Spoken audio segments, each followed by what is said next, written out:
बच्चों, let's read our question. Increased enzymatic activity of some protein kinase. कुछ protein kinase की increase activity important for the regulation of the cell cycle is due to. कुछ protein kinase की बढ़ी हुई जो enzyme activity होती है वो इम्पॉर्टेंट होती है for the regulation of the cell cycle. तो ऐसा क्यों होता है?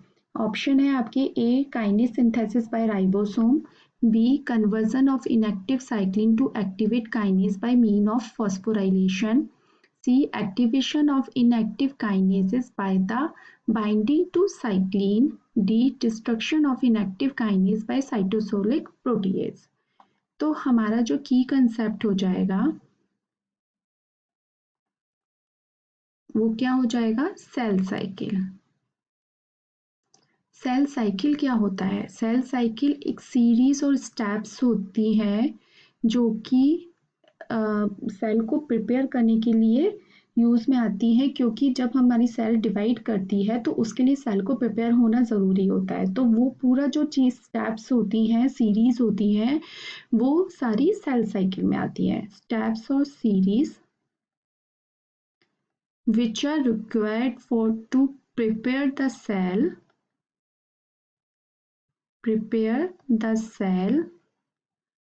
for cell division.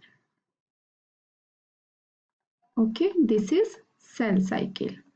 अब ये जो एक सेंट्रल मशीन होती है, सेंट्रल मशीन वो ज़रूरी होती है that drive the cell cycle progression. तो उसको क्या बोलते हैं? सेल साइकिल को जो कंट्रोल करती है या रेगुलेट, उसको बोला जाता है प्रोटीन. जो कि प्रोटीन होता है, प्रोटीन मतलब एक एंजाइम ही होता है, protein cyclin dependent kinase. Okay, तो ये जो प्रोटीन साइक्लिन डिपेंडेंट काइनेज जो होता है वो क्या होता है? These are the serine and threonine protein kinase that phosphorylate key substrate to promote DNA synthesis and mitotic progression.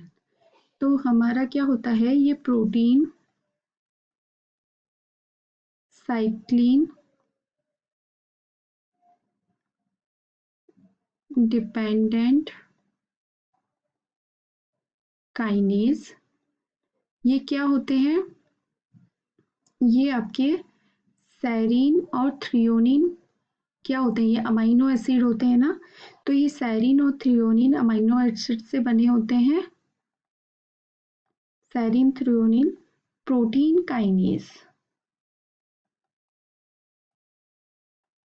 ठीक है, जो कि फॉस्फोराइलेट करते हैं, फॉस्फोराइलेट टू की सबस्ट्रेट. कोई भी जीन हो सकता है या कुछ भी हो सकता है. फॉस्फोराइलेट टू की सबस्ट्रेट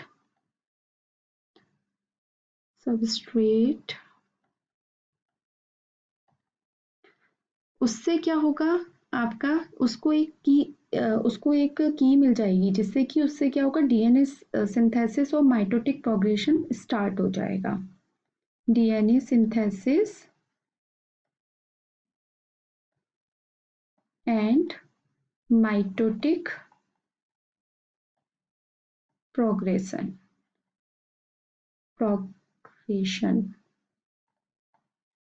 ठीक है, तो हमें समझ में आ गया साइक्लिन डिपेंडेंट काइनेज क्या होता है. ये क्या होता है? नॉर्मली कंडीशन में इनएक्टिव फॉर्म में रहता है. ठीक है, इनएक्टिव फॉर्म में रहता है.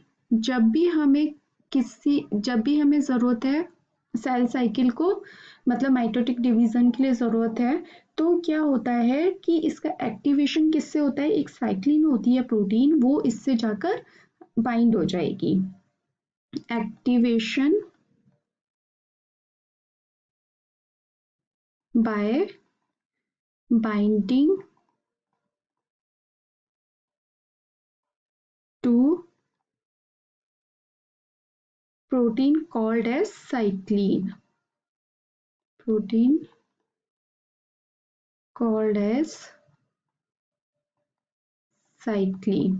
ठीक है, अब ये जो प्रोटीन साइक्लिन जब इससे बाइंड होगी तभी ये क्या हो जाएगा, एक्टिव होगा। ठीक है, तो इसका एक्टिवेशन जो होगा वो किससे डिपेंड कर रहा है, साइक्लिन प्रोटीन पर डिपेंड कर रहा है। और ये जो प्रोटीन होती हैं ये डिफरेंट कंसंट्रेशन में और डिफरेंट सेल्स में डिफरेंट टाइम पर प्रोड्यूस होती हैं। ठीक है, तो अब हम अपने ऑप्शंस देख लेते हैं कि वो बोल रहा है सेल साइकिल के रेगुलेशन में हमारा क्या हो रहा है, जो इनएक्टिव है वो एक्टिव में चेंज हो रहा है किसके, साइक्लिन के जोड़ने से। तो फर्स्ट ऑप्शन क्या बोल रहा है, काइनेस सिंथेसिस बाय राइबोसोम, नहीं ये ऑप्शन नहीं होगा हमारा।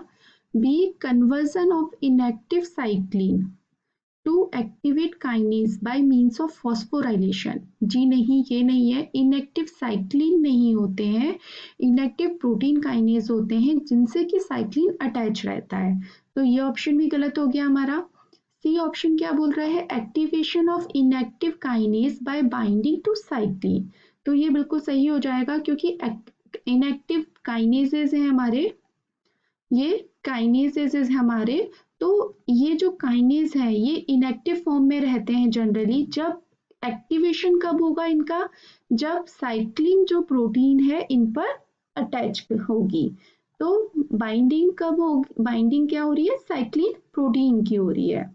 तो हमारा ये ऑप्शन बिल्कुल सही हो जाता है, destruction of inactive kinase by cytosolic protease, तो ये ऑप्शन भी गलत है।